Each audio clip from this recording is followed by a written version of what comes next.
Welcome, guys, to another Prowler podcast tonight. As always, I'm your host, Preston Pritchard. But tonight we have a special guest on tonight, Antoine Woody.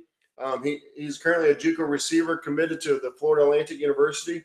So just give a brief background on his journey, which is very similar to the journey I had, as many of you guys know. But he's a kind of interesting subject because he started off at the D3 program and then went on to an NIA program and then came out of there to JUCO, where he continued his grind, which eventually paid off and got 12 offers out of the JUCO level. So without further ado, I'm going to turn it over to Antoine real quick before we get into tonight's podcast segment, this episode is highlighted on Bet on Yourself, the journey that never quit. So without further ado, I'm going to turn it over to Antoine for a minute as he introduces himself, guys. So, Antoine Woody. I'm happy to be on the show tonight. Ready to tell y'all my story. Yeah, no, man. Not many people can say they, betting on themselves and continued at it. It's a lot of work. Not many people realize that JUCO life is a grind, but it can put you up for success quick, especially in today's, world. So, the first segment kind of goes into that as a journey from D3 to JUCO to Division I. So when you first committed to Huntington College, what was your mindset about your future in football? I'm gonna say I was pretty uncertain about my future. I was really up in the air if I even want to continue to play football. But then once I got there, I really loved the place. The coaching staff was really well to me, and I got there. The players we all were bonded together. I really liked the work, and I got better, and my confidence continued to grow as the season went on. That's awesome, man. Sure. And Huntington is one of those kind of solid D3 programs. They're always been kind of contenders. Right. They're in a conference that I'm pretty familiar with now. That's grown a lot the past few years. But what's some things that kept you focused despite all the limited early opportunities, specifically in high school? I'd say most definitely my parents. My parents stayed on me. They continued to have me stay focused, and I just prayed to God, and He answered my prayers. So Man, stay that's locked in. man, that's all you can do is always, if you're bet on yourself, always bet with God with you because He'll lead you on that path. So that's for sure, man.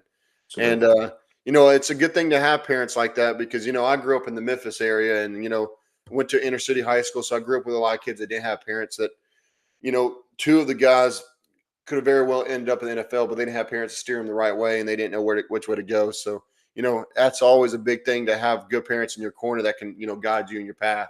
So that's Right. awesome. Sure. But at what point did you realize you needed to make a move to like a JUCO school like Northeast Oklahoma A&M? I realized I'll say mid-season, I was putting up pretty solid stats for a freshman. And then I had my exit meeting with my coach at the end of the year, he was telling me that pretty much that the ceiling was, I had no limit. So he just kind of boosted my head a little bit, and I took a chance. I wanted to bet on myself. Hey, that's all you can do in that situation. But for other athletes to hear it, because there's a lot of D3 athletes that's probably in the same situation right now, right? Yes, sir. Season's coming in. How did you mentally prepare yourself for that transition? I started doing 2, 3 a days, lifting weights, hitting the field. I really had to lock in and try to show myself that I'm better than what I even think I am. So, I mean, you got to just believe in yourself and just keep grinding, stay down, put your head down. No, that's for sure. And how'd you block out a lot of the noise? Because I'm sure a lot of your teammates was like, you don't need to be leaving and stuff, and that, which is typical. They want to keep the brotherhood together, right? Right. But how did you block that out and not feel guilty on yourself for leaving them? Honestly, I'll be honest. I felt real guilty at first. I was like, "It's no way I'm doing this to them." But then I realized I got to do what's best for me at the end of the day, and so I realized that I needed to take a risk. For sure. And what would you tell an athlete that's possibly in a situation like yours right now?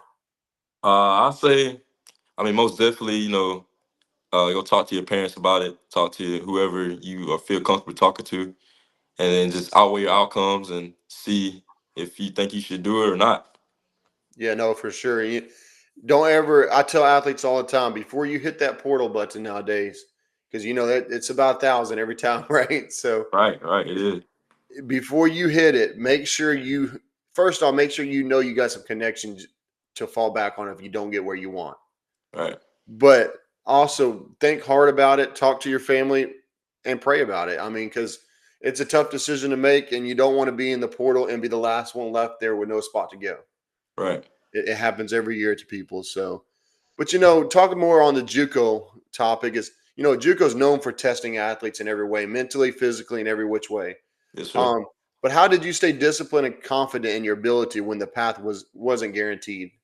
So with our head coach Zach Crystal, he was really hard on us. Like he kept us really disciplined. You do something wrong, you're gonna have to have punishment.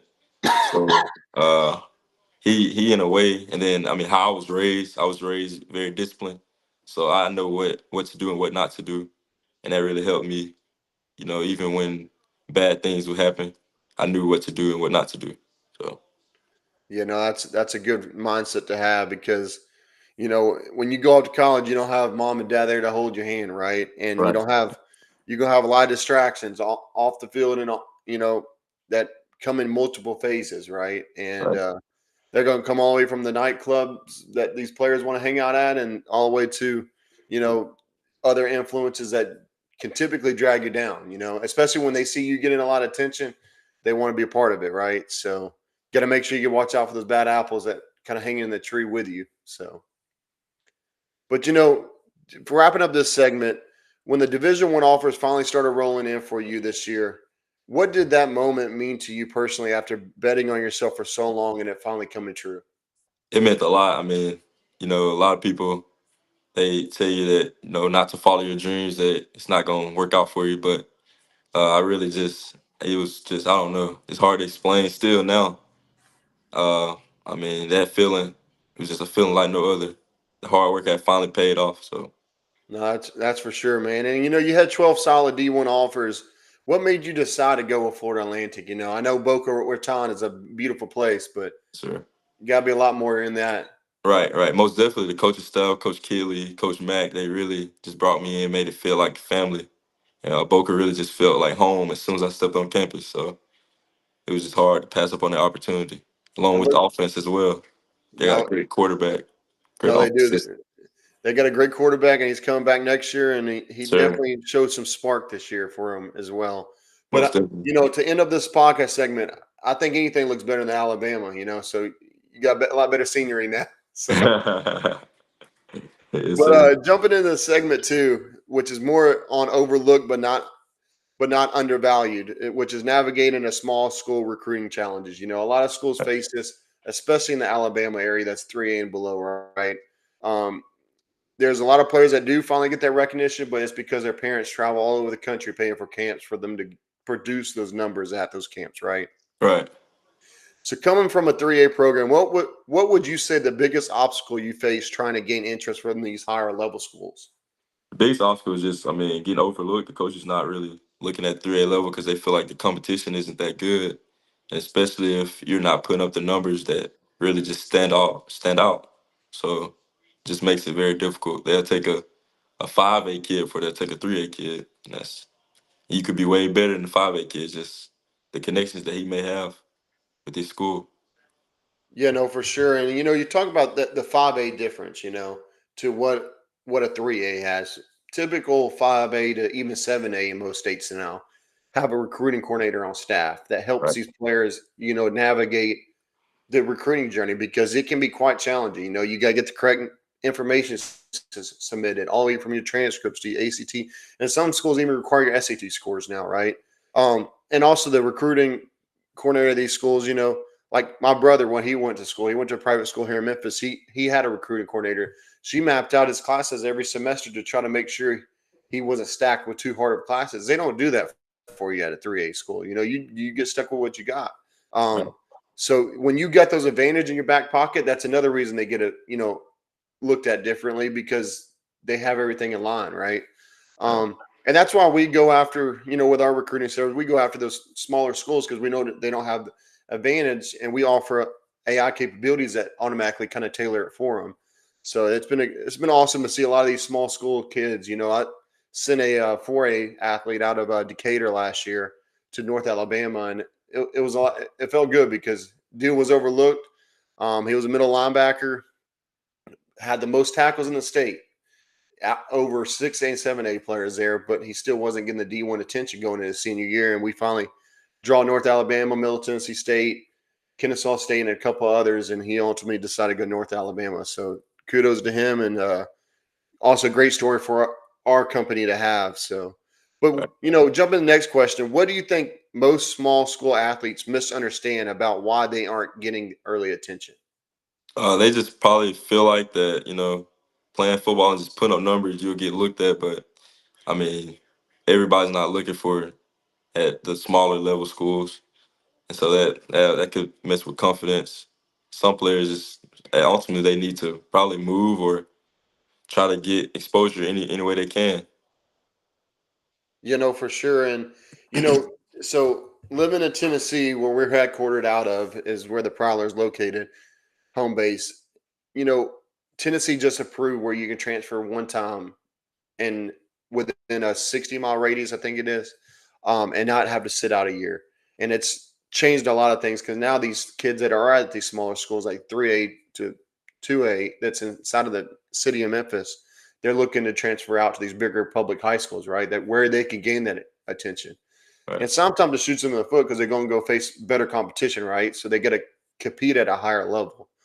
Um, but also it works out because then they get exposed to facilities that they would never got exposed to. They get exposed to a lot more. So, going back to what you just said, it kind of, when you have that misunderstanding, if you can use it to a positive advantage to yourself, in some states you can, I mean, the sky's the limit now, especially with everything coming through. I mean, we just saw Ohio, the state of Ohio just approved NIL starting your freshman year in high school. So there's a lot of changes coming down the pipe that's going to be changing not only high school football, but the recruiting landscape period across the board more than it already has. So, but looking back, what specific habits, routines, or actions, Antoine, helped you break through those small school barriers, you think?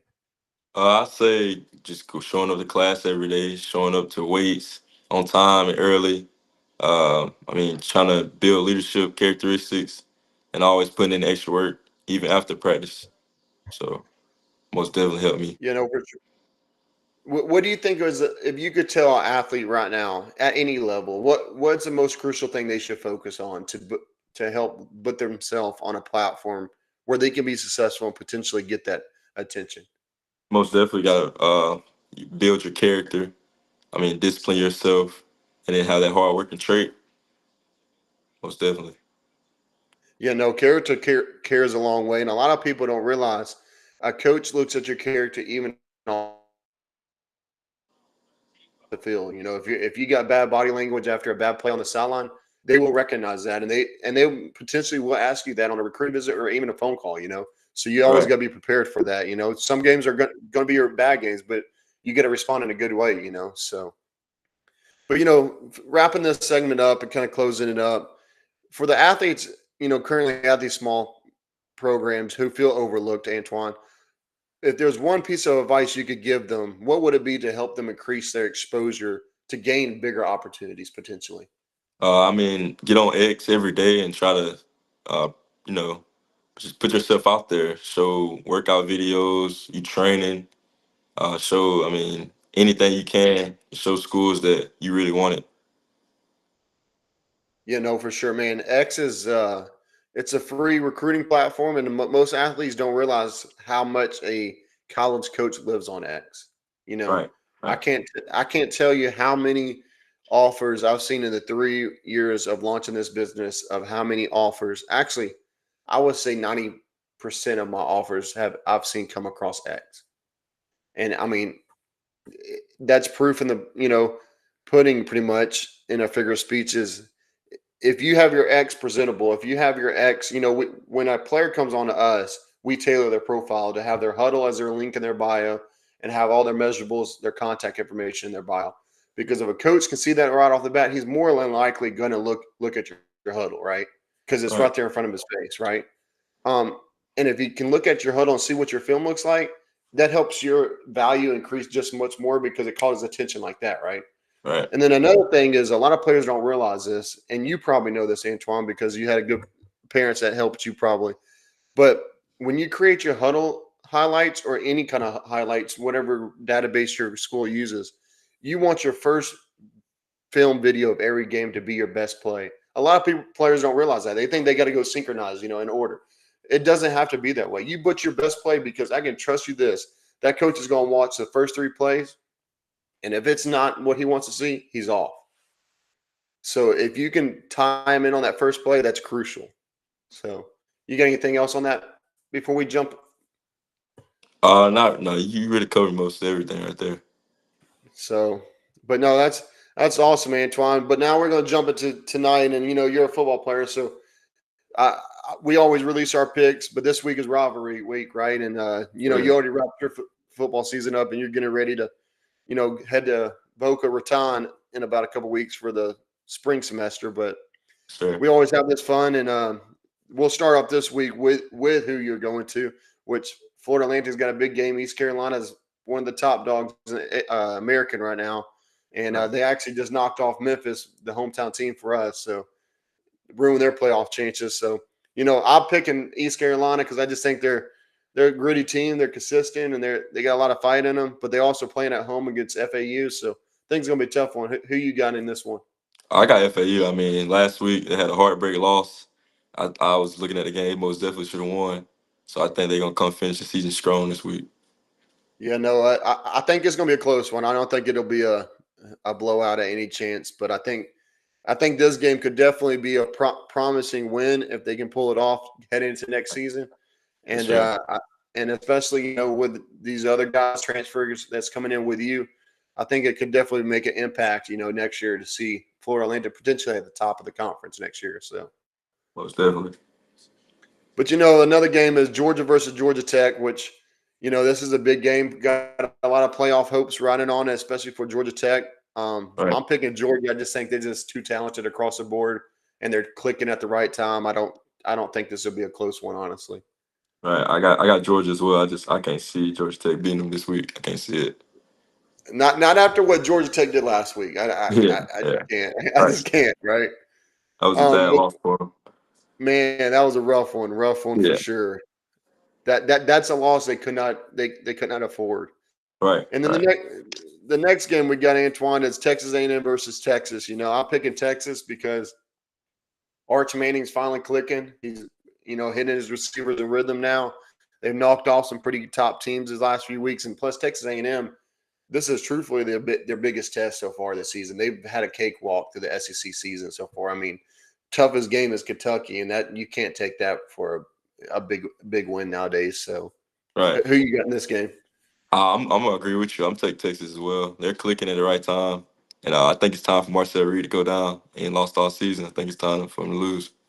Yeah, no, Marcel Reed. I mean, if we look back to the games, Auburn game and Fitz, there's been just last weekend he threw 4 picks. I mean, and they came out and won, but that was because South Carolina just completely fell off in the second half. So, Right. Right. it's I think this is the first true test they'll face. It's actually the first ranked SEC team they'll face this year. So I think it's going to be a tough one for them. Yeah. And the next one is Arizona versus Arizona State. They're both got 3 losses. Arizona State could potentially land in that Big 12 championship if things fall right for them. I think Arizona State rides this one pretty easily.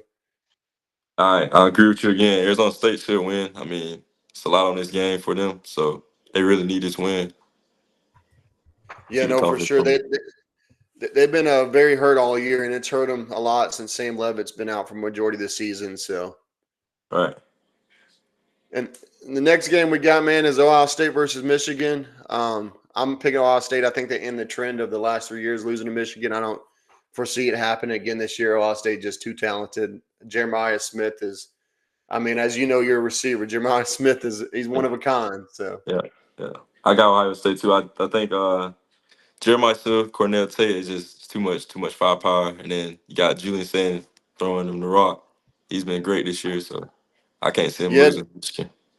yeah. Julian Saying he's honestly my pick for Heisman this year. I don't see a guy that's producing what he's doing, and he's only a redshirt freshman, which is another remarkable thing, So, Right. Yeah. He's balling. no, he is for sure. Getting closer to the end, we got 3 more games, but Miami versus Pitt. I picked Miami because I think this is going to be a statement win for them. Everybody's thinking they shouldn't be in over Notre Dame. I'm sorry, but they should. Notre Dame's schedule is god awful. The 2 big games they've had, they've lost. I think Miami's going to come out and try to prove a point here. Yeah, Miami. Yeah, I got Miami too. There's no way they can't lose this game. I mean, they still trying to get in the playoffs, so they most definitely need Yeah, to win back. yeah, no, they can't lose this game at all because there's no chance they can get to the ACC championship right now. So they have to win this game. The ACC championship is most likely going to be between SMU and Virginia, and whoever thought at the beginning of the season that would be the ACC championship. That's That's wild my right there. It's wild. that's wild. Yeah, And to know SMU could find themselves back in the playoffs after the start of the season they had, man, kudos to Kevin Jennings because he pulled it together, and them guys are clicking at the right time too. So. right. Vanderbilt versus Tennessee. Vanderbilt, first time ever. I don't think they've ever been in question for the playoffs or national championship, but this is their chance to finally put that staple on it. If they can beat Tennessee, I think they do it. They've got way too much experience. I think Dio Pavia knows that. He's going to be playing like that. He comes through in tough moments. So, who you rolling with in this one? I'm gonna take Tennessee in this one. I just feel like Vanderbilt they tend to shut down in big games, so I feel like Tennessee's gonna get them. So I think. That would be an impressive win for Tennessee. Everybody wrote them off after Nico left this past year, but they've stayed strong. They've competed. I mean, they took Georgia to the wire. They took a lot of teams to the wire. So, but I kept this game for the last one because it's your hometown state. Yes, sir. There's a lot of noise. There's a lot of noise around it on if Auburn's going to play Deuce Knight. I think there's no question they should after what he did last week. He broke records in his first collegiate game ever. So I don't see why they would not start him, especially with a chance of a bowl game on the line. And Alabama kind of limping right now to the finish line. So I'm picking Auburn. It's at home. We know what Auburn pulls off in Auburn. We've seen it happen before. We've seen the kick miracle happen. So I think there'd be something crazy that happens again that makes Auburn win the game, but I think they truly win it. So I'm gonna take Alabama. That's my team. I got to roll my team. But I mean, you're right. Something crazy always happens in Jordan Hare. So, but I just think Alabama they really have to get this win, get a confidence boost going to the SEC championship. So, and they have to win this game to make the SEC championship. So I mean, they need this one bad. yeah, that they got it. They got to win this game because if they lose it, I don't think they get in the playoffs. That Florida Right. State loss that Florida State loss is looking rougher and rougher on them every day right now. So, and if Florida State loses to Florida this weekend, man, That's it's not a slow. good not a good look for Alabama. So, Right, right. but getting to the closing, we always ask our guests a podcast question, kind of about their journey and stuff, which is also on our podcast channel. So, if anyone wants to tap in on this vote, you're more than welcome to. It's on our podcast channel. Just click the post and cast your vote on the poll. But the four options, Antoine, are for this question is: what's been the biggest challenge in your recruiting journey as an overlooked athlete? You went all the way from D3 to D1 now. That's pretty remarkable. Not many people can say that. But the first option is not getting exposure at a small school. 2 is limited exposure to top colleges. 3 is not knowing how to navigate the recruiting process. And 4 is staying motivated when opportunities feel limited. I'll say the last one, staying motivated when opportunities are limited. Sure. I feel like a lot of people, when they don't get that exposure and they don't get the looks from the coaches, they just tend to give up and they try to find a different path. When, I mean, at the end of the day, you just keep your head down, keep working. Something's going to come your way. Yeah, no, for sure, man. And a lot of players when they're at those smaller schools, they write themselves off way too quick. Right, right, Um, and especially, a lot of players think if it's not D1, it's over, right? And there's a lot more ball out there other than the D1. And now with a transfer portal like it is, man, the sky's the limit. If you can go produce numbers at a small school, first off, you're most likely going to walk in and start if the coach really wants you, which is crucial when you're deciding to go to those smaller schools. But if you go and produce like you did at a Huntington, man, you come out of there, you either upgrade to D2 or go JUCO, and then you come out of there, and then you potentially have a handful of D1 offers like you had. So, right. but closing that out and getting to the end of the podcast tonight, man, what's one comment you can leave for a high school athlete at the current moment that might be at a 3A school like you were? I say just, I mean, stay motivated, keep your head down, keep the grind up, and don't quit. I mean, no matter what somebody tells you, they're not in your shoes. I mean, you know what you can't do. So just bet on yourself and everything will work out. Yeah, no, for sure, man, for sure. And we always do a weekly quote. This week is a quote by a basketball player, actually, but I thought it followed in line a lot with your journey and also what the podcast was about tonight, which is a quote by Derrick Rose. You're allowed to scream, you're allowed to cry, but you're never ever able to give up. And I think that speaks volume because you can scream, you can cry all you want, but don't give up no matter how tough the journey gets, because you will hit brick walls, you will hit a lot of tough roads in front of you. But if you don't give up, you never know what the star is that you could potentially reach. So, Right. but closing up tonight, we thank you, Antoine, for coming on. It's been a great podcast, and can't wait to see what you do in Boca Raton, and hopefully we can, hang some more chains around you and get you a little bit glamour going into the season. But as always, guys, thank you for joining into tonight's podcast.